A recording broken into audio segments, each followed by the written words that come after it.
পেয়েছি। যোহন যোহন লিখিত সুসমাচার 9:31। হালেলুয়া।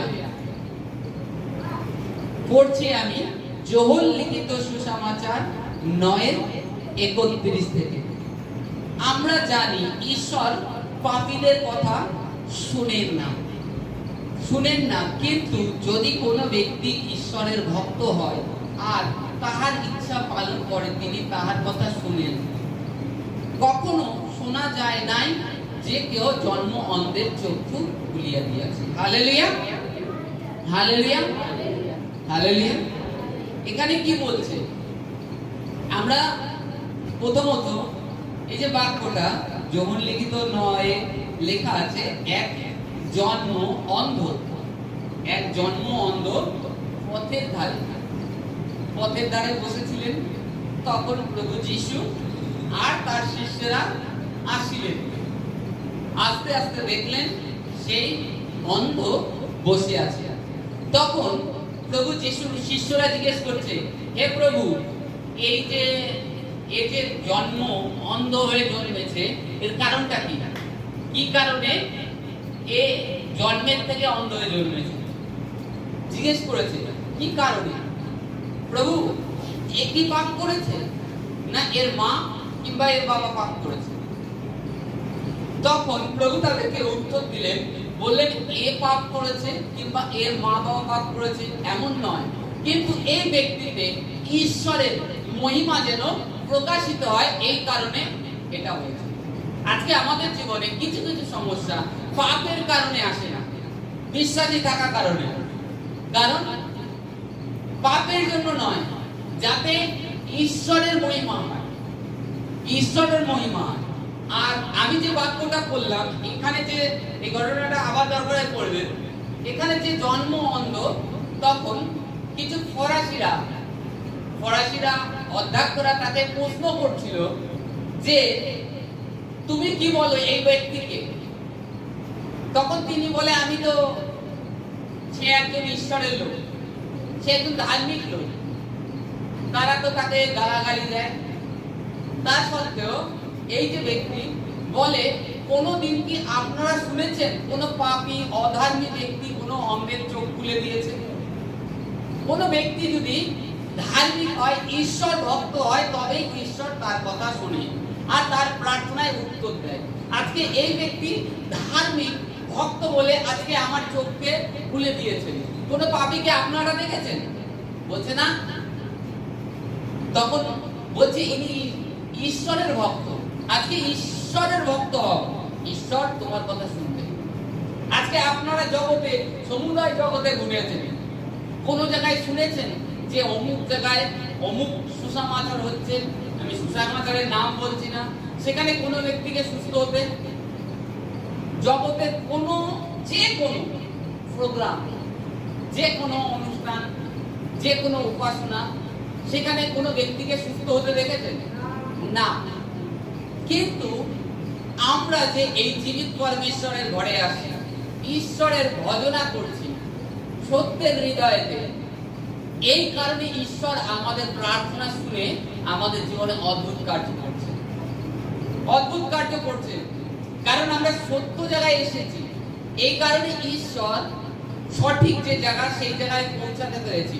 এই কারণের জন্য ঈশ্বর আমাদের প্রার্থনা শুনে প্রত্যেককে, প্রচুরকে আশীষ করছে, প্রচুরকে সুস্থ করে দিচ্ছে, তাদের জীবনের সমস্যা দূর করে দিচ্ছে। কারণ আপনারা এখন ঈশ্বরের ভক্ত হয়ে গেছে। ঈশ্বরের ভক্ত আপনারা ঈশ্বর ছাড়া আপনাদের জীবনে, মানুষের মনে করেন একটা নেশা, কোনো মানুষের জীবনে একটা নেশা, মদের নেশা কিংবা হিরোইনের নেশা দেখেছেন কেমন হয়?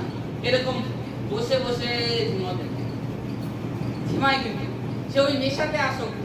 আপনারা আজকে প্রভুতে আসক্ত হয়ে গেছেন, তার যে স্বাদটা, সেটা আপনাদের জীবনে গ্রহণ করেছেন।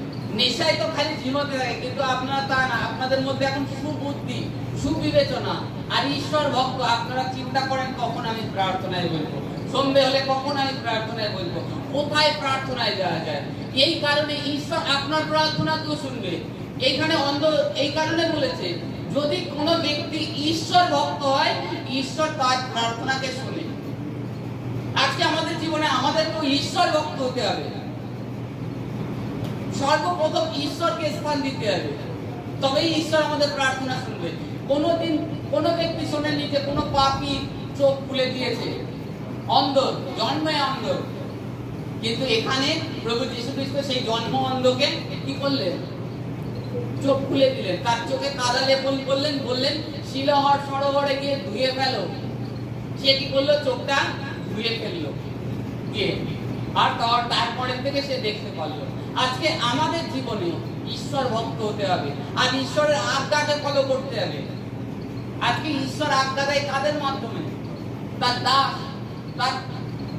তিনি যাকে নিযুক্ত করেছেন তার মাধ্যমে আজ্ঞা দেয় কিছু, সেগুলো পালন করতে হবে। যদি পালন না করি তবে আপনি কোনোদিন সুস্থ হতে পারবেন না।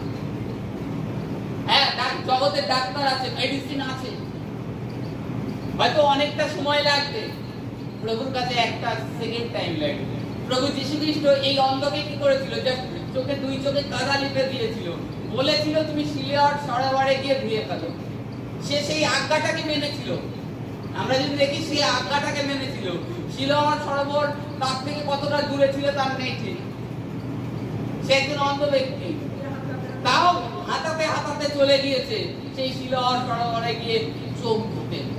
মিনিমাম কাছে ছিল না এটা, আমি যতদূর জানি কমসে কম 1 থেকে 1.5 কিলোমিটার দূর ছিল।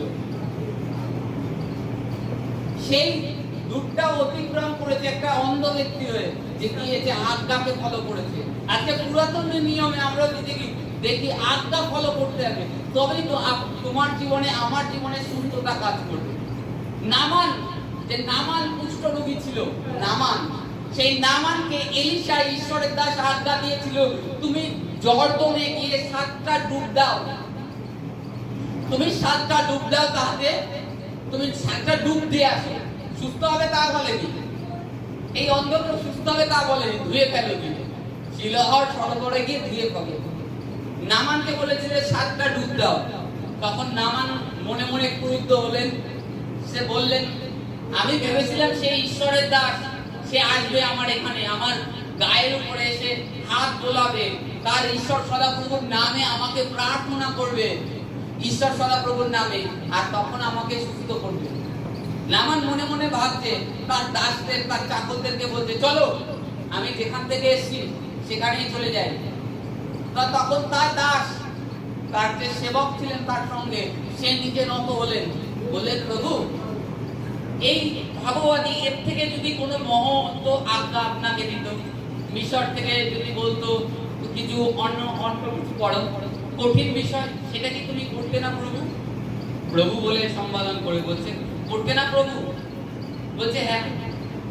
তখন এই যে নামান, এ বলছে, উত্তর দিচ্ছে, দেখো আমাদের দেশে পরগা, কয়েকটা নদীর নাম বলেছিল, মনে করুন গঙ্গা, এরকম কয়েকটা নদীর নাম বলে দিল।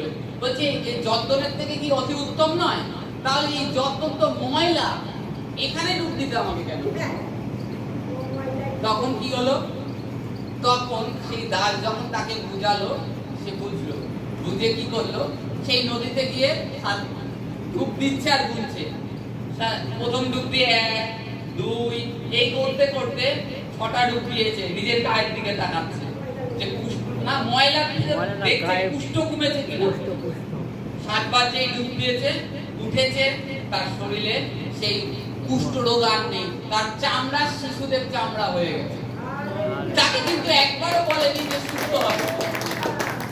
তাকে ঈশ্বরের দাস এলিশা একবারও বলেনি তুমি সুস্থ হয়ে যাবে, বলেছে তুমি ডুব দিয়ে আসো। সে ডুব দিয়েছিল সেই দাসের কথায় নত হয়ে, আর তার শরীরে নতুন কচি চামড়া উৎপন্ন হয়। লেখা আছে শিশুর ন্যায় তার চামড়া উৎপন্ন হয়। আজকে এই অন্ধ সেই আজ্ঞাটাকে ফলো করেছিল, কারণ এরা ঈশ্বরের সন্তান ছিল, আর এরা ঈশ্বরের বাক্যকে ধ্যান করত। ধ্যান মানে শোনা কিংবা পড়া, ডেইলি কন্টিনিউ পড়া, এটাকে ধ্যান বলা হয়। পড়তো অথবা কিংবা এই অন্ধ ছিল, হয়তো শুনতো প্রার্থনালয়ে গিয়ে, সেই বাক্যটা তার কানে আসতো, তা তিনি কি করলেন? প্রভু যিশু সেই বাক্যটাকে ফলো করলেন, ফলো করে তিনি গিয়ে সিলোয়ার সরোবরে গিয়ে ধুয়ে ফেললেন, আর সঙ্গে সঙ্গে তিনি দেখতে লাগলেন। তাই এই অন্ধ সেইখানে সে যাজক অধ্যক্ষদের কাছে সাক্ষী দিচ্ছে, যদি ঈশ্বর ভক্ত হয় তাহলে ঈশ্বর তার প্রার্থনা শুনে। আর আজকে এই যে ফরাসিরা প্রশ্ন করছিল, কারণ প্রভু যীশু খ্রিস্ট বিশ্রাম করে অদ্ভুত অদ্ভুত কাজ করতেন। আর এটা দেখাতেন যে ঈশ্বর খালি মানুষের উপরে কঠোর আইন প্রকাশ করেননি, ঈশ্বর মানুষকে ভালোবাসেন, তাদেরকে প্রেম করেন। আর এই বিশ্রামবার মানুষের জন্য তৈরি হয়েছে, মানুষের জন্য এই বিশ্রামবার তৈরি হয়েছে। বিশ্রামবারের জন্য মানুষ তৈরি হয়নি। বিশ্রামবারটা ঈশ্বর তৈরি করেছেন, মানুষ এই দিনটাতে বিশ্রাম করবে, ঈশ্বরের মহিমা করবে। আর এখান থেকে সকলে আশীষ নিয়ে যাবে। কি আশীষ? আশীষ নিয়ে যাবে, অনুগ্রহ নিয়ে যাবে, জীবনে সুস্থতা নিয়ে যাবে, তাদের জীবনে আশীর্বাদ নিয়ে যাবে। এই কারণে ঈশ্বর বিশ্রামবারটা তৈরি করেছে। আর এই অন্ধকে যখন এই সমস্ত বলে, অন্ধকে তখন ওই ফরাসিরা গালি দিতে থাকে, গালি দিতে থাকে। বাক্যে লেখা আছে তারা গালি দেয়। আজকে বাস্তবিক যখন আপনি ঈশ্বরের ভক্ত হবেন, ঈশ্বর আপনার প্রার্থনা শুনবে, আর ঈশ্বর আপনার জীবনে অদ্ভুত কাজ করবে। আপনার জীবনে আপনার আশেপাশে সকলকে আপনার দ্বারা আশীর্বাদ করবে। আপনাকে একটা বিশাল উচ্চ স্থানে রাখবে, স্তম্ভ স্বরূপে খাড়া করে দেবে, আপনাকে দাঁড় করিয়ে দেবে। আজকে সেই ঈশ্বরকে আমাদেরকে তার ভক্ত হতে হবে। জগতের অর্থ সম্পদ আমাদের সঙ্গে কিছু যাবে না, কিচ্ছু যাবে না। আমরা প্রচুর প্রচুর জীবনে ইনকাম করি কিংবা খরচা করি, সে সকল কিছুই আমাদের কাজে আসবে না। এই যে আজকে যেটুখানি এই যে সময়টুকু আপনি দিচ্ছেন, কিংবা বাড়িতে যতখানি ঈশ্বরের কাছে প্রার্থনা করছেন, কিংবা তার সেবা কার্যে জগতে লিপ্ত আছেন, সে যেখানেই থাকেন, এইটুখানি আপনার সেই বিচার দিনে সহনীয় হবে, স্মরণ করা হবে সেই রাজ্যে। আর কিছু স্মরণ করা হবে না। আপনি যদি বলেন আমার ছেলের জন্য 2-3 কোটি টাকা ইনকাম করে রেখে এসেছি, তা কি ধরবে? বলবো ওই টাকা তুলে এসেছি বলে তোর ছেলে পাবে চলে গেছে। কারণ প্রত্যেককে ঈশ্বর, মানুষ যে আমরা হয়েছে, আমাদেরকে সুযোগ দিয়েছে। ঈশ্বর আমাদেরকে সুযোগ দিয়েছে। আর সব থেকে বড় জিনিস, সব থেকে এই পৃথিবীতে আমরা কতটা লাকি, কতটা বলে না, কথাই বলে জগতে যে কপাল, কপাল বলে নেই, জানি না, কপাল বলে ঈশ্বর। কপাল আমরা জানি কপালটাকে তৈরি করতে হয়, বাইবেল এটাই বলে। জগতের লোক বলে কপাল, ভাগ্য। ভাগ্য নয়, ঈশ্বর প্রত্যেকের জন্য এই পথ, এই অনন্ত জীবনের পথটাকে খোলা রেখে দিয়েছে। আর নরকের পথও খোলা আছে, যে যেদিকে যাবি হবে। আজকে যেন আমরা ঈশ্বরকেও জেনে তার ভক্ত হতে শিখি, তবে সেই ওই ঈশ্বরের সম্মুখে অনন্ত জীবন আমরা রাজত্ব করব। আর যদি আজকের থেকে জেনেও ভুল করি, তাহলে অনন্ত নরকে আমরা শাস্তি পেব। যারা আগুন নেবেও না, আর কখনো তার ঘুম বন্ধ হয় না, তার মধ্যে সদা সর্বদা চিৎকার, কোনো শান্তি নেই। আজকে এই অন্ধ, ঈশ্বর প্রভু এই অন্ধ যখন বুঝলেন, সাক্ষ্য দিলেন। এইটুকু কি সাক্ষ্য দিলেন? যদি কেউ ঈশ্বর ভক্ত হয়, ঈশ্বর তার প্রার্থনা শুনে। আজকে আপনিও ঈশ্বরকে সময় দেবেন, ঈশ্বর আপনার প্রার্থনা শুনবে। যে কোনো যা বিষয়ে আপনি যাতনা করবেন, ঈশ্বর শুনে তার উত্তর দেবেন। আজকে অন্ধ জীবনে এই কারণে আশ্চর্য হয়। Hallelujah, hallelujah.